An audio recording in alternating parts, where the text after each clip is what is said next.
வணக்கம். மாநில செய்திகள் வாசிப்பவர் சுமித்ரா ரத்னம்.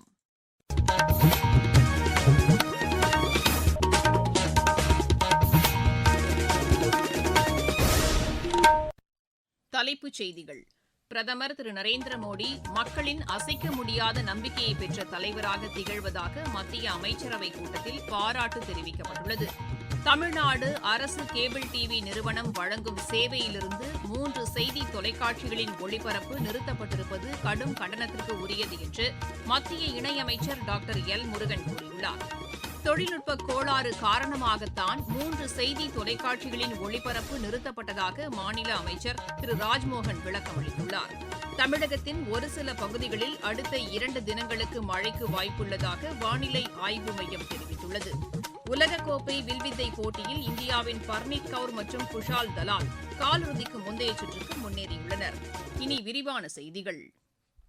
நீண்ட காலம் தொடர்ச்சியாக பணியாற்றி வரும் பிரதமர் என்ற சாதனையை படைத்துள்ள திரு நரேந்திர மோடிக்கு பாராட்டு தெரிவித்து மத்திய அமைச்சரவைக் கூட்டத்தில் தீர்மானம் நிறைவேற்றப்பட்டது. இன்று புதுதில்லியில் அமைச்சரவைக் கூட்டம் தொடங்கியதும் பிரதமர் திரு நரேந்திர மோடிக்கு அமைச்சர்கள் அனைவரும் எழுந்து நின்று கரகோஷம் எழுப்பி வாழ்த்துக்களை தெரிவித்தனர்.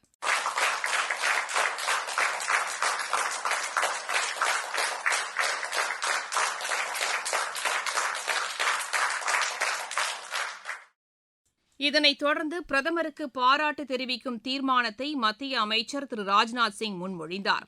திரு நரேந்திர மோடி 4399 நாட்கள் பிரதமராக தொடர்ச்சியாக பணியாற்றியதன் காரணமாக இந்நாள் நமது ஜனநாயக வரலாற்றில் முக்கியமான மைல்கல்லாகும் என்று அதில் குறிப்பிடப்பட்டுள்ளது. இதற்கு முன்னர் 1952ஆம் ஆண்டு முதல் 1964ஆம் ஆண்டு வரை பிரதமராக ஜவஹர்லால் நேரு 4398 நாட்கள் பணியாற்றியதுதான் சாதனையாக இருந்ததாக அதில் தெரிவிக்கப்பட்டுள்ளது.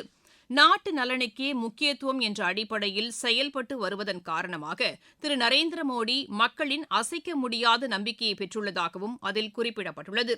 பிரதமராக திரு நரேந்திர மோடி பதவியேற்றது முதல் மக்கள் நலனுக்காக நிறைவேற்றப்பட்ட திட்டங்களையும் பட்டியலிட்டு அந்த தீர்மானத்தில் பாராட்டு தெரிவிக்கப்பட்டுள்ளது. திரு நரேந்திர மோடியின் தலைமையின் கீழ் இந்தியாவின் வளர்ச்சி புதிய சாதனைகளை படைக்கும் என்றும் அடுத்த 21 ஆண்டுகளுக்குள் வளர்ச்சியடைந்த இந்தியா என்ற இலக்கு எட்டப்படும் என்று முழுமையாக நம்புவதாகவும் அந்த தீர்மானத்தில் தெரிவிக்கப்பட்டுள்ளது.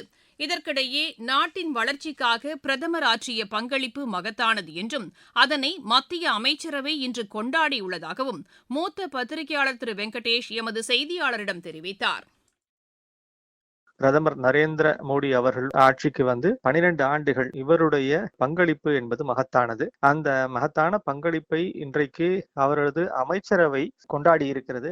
ஏழை மக்கள் கிட்டத்தட்ட 25 கோடி ஏழை எளியவர்கள் 12 ஆண்டு கால ஆட்சியினால் கைதூக்கி விடப்பட்டிருக்கிறார்கள். 12 ஆண்டுகளில் ஏற்பட்ட மிக முக்கியமான வளர்ச்சி என்பது அனைத்து தரப்பினரையும் உள்ளடக்கின ஒரு சமூகம் சார்ந்த ஒரு வளர்ச்சியாக இருக்கிறது என்பதையும் இந்த தீர்மானத்தில் அவர்கள் குறிப்பிட்டிருக்கிறார்கள். மிக முக்கியமான இந்த 12 ஆண்டு கால காலகட்டத்தில் நடைபெற்ற முக்கியமான செய்திகளில் ஒன்று, அந்நிய தேசங்கள் நம் மீது பல்வேறு விதமான தாக்குதல்களை தொடுத்த போதும் நம்முடைய ஒரு வலிமையை நாம் அவர்களுக்கு காண்பித்து இருக்கிறோம்.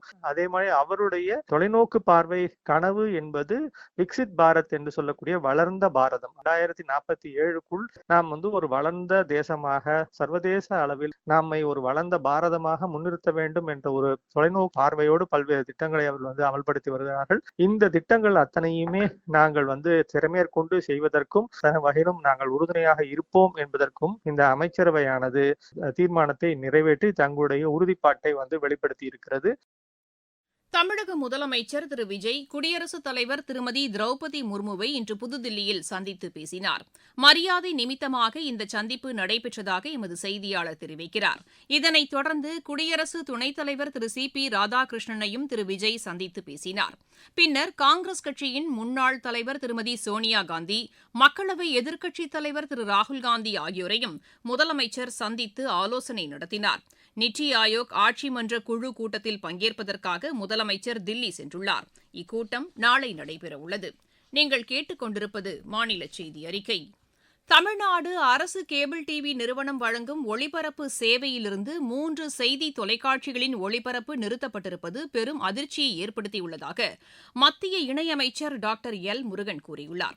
இது தொடர்பாக இன்று அவர் வெளியிட்டுள்ள அறிக்கையில், மின்வெட்டினால் பொதுமக்கள் படும் அவதி, தொடரும் பாலியல் வன்கொடுமைகள், சட்டம் ஒழுங்கு சீர்கேடு உள்ளிட்ட செய்திகளை ஒளிபரப்பியதால் தவிக அரசு இந்த 3 சேனல்களை முடக்கியுள்ளதாக குறை கூறியுள்ளார்.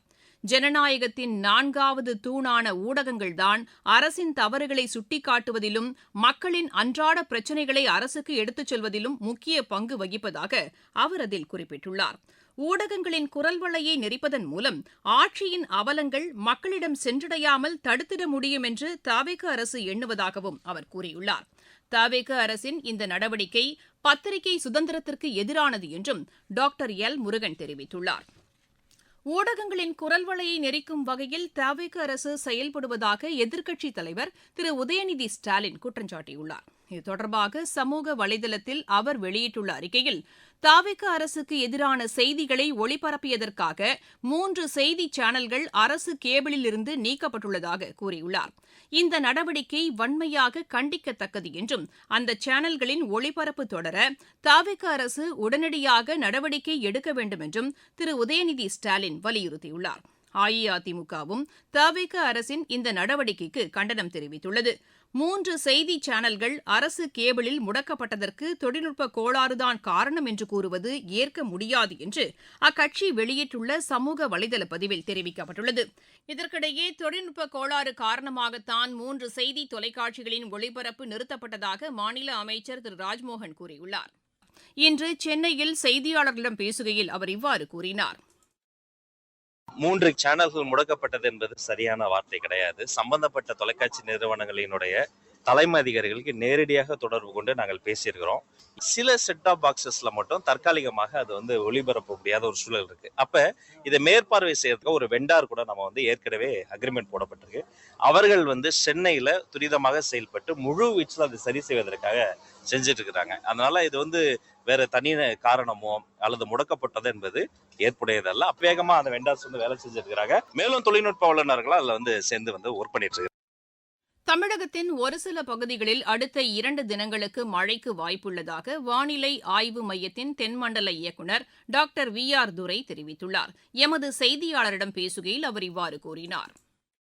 சுமார் 3.1 கிலோமீட்டர் முதல் 5.8 கிலோமீட்டர் உயரம் வரை மத்திய வங்கக்கடல் பகுதிகள் முதல் கடலோர கர்நாடக பகுதிகள் வரை, கடலோர ஆந்திர பிரதேசம் மற்றும் உள் கர்நாடக வழியாக ஒரு வளிமண்டல காற்றழுத்த தாழ்வு பாதை நிலவுகிறது. இதன் காரணமாக அடுத்த 2 நாட்களுக்கு சேலம், தருமபுரி, கிருஷ்ணகிரி, திருப்பத்தூர், வேலூர், ராணிப்பேட்டை, திருவள்ளூர், காஞ்சிபுரம் மற்றும் செங்கல்பட்டு மாவட்டங்களில் ஓரிரு இடங்களில் இடிமின்னலுடன் கூடிய மிதமான மழை பெய்யக்கூடும்.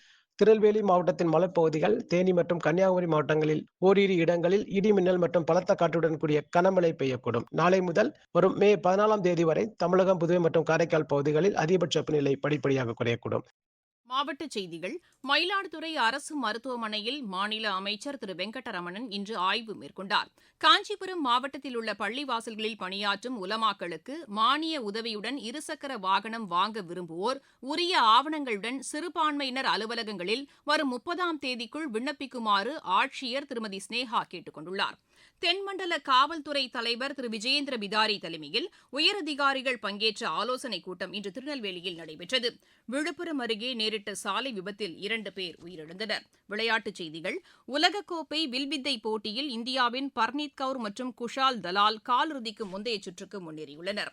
துருக்கியில் நடைபெற்று வரும் இப்போட்டியின் மகளிர் பிரிவு 2வது சுற்று ஆட்டத்தில் பர்னீத் கவுர் 143க்கு 142 என்ற புள்ளிக்கணக்கில் அமெரிக்காவின் சிட்னி செலன்வெர்ஜரை வென்றார். குஷால் தலால் 2வது சுற்று ஆட்டத்தில் இந்தியாவின் ரிஷப் யாதவை வென்றார். ஆப்கானிஸ்தானுக்கு எதிரான ஒருநாள் கிரிக்கெட் போட்டித் தொடரில் இந்தியாவின் ஹர்திக் பாண்டியா காயம் காரணமாக பங்கேற்க மாட்டார் என்று அறிவிக்கப்பட்டுள்ளது. ஜாக்ரேப் சர்வதேச டேபிள் டென்னிஸ் போட்டியில் இந்தியாவின் மணிகா பத்ரா, மானவ் தாக்கர் இணை பிரதான சுற்றுக்கு முன்னேறியுள்ளது. தகுதிச் சுற்று ஆட்டத்தில் இந்த இணை போலந்தின் மரேக் படோஸ்கி, சுசன்னா வெயில்கோஸ் இணையை வென்றது. மீண்டும் தலைப்புச் செய்திகள்.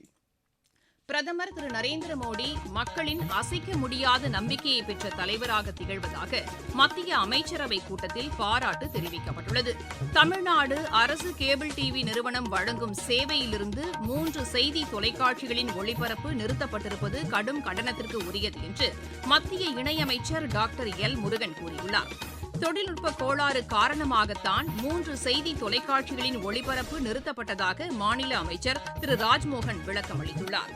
தமிழகத்தின் ஒரு சில பகுதிகளில் அடுத்த 2 தினங்களுக்கு மழைக்கு வாய்ப்புள்ளதாக வானிலை ஆய்வு மையம் தெரிவித்துள்ளது. உலகக்கோப்பை வில்வித்தை போட்டியில் இந்தியாவின் பர்னீத் கவுர் மற்றும் குஷால் தலால் காலிறுதிக்கு முந்தைய சுற்றுக்கு முன்னேறியுள்ளனர். செய்தி அறிக்கை நிறைவடைகிறது.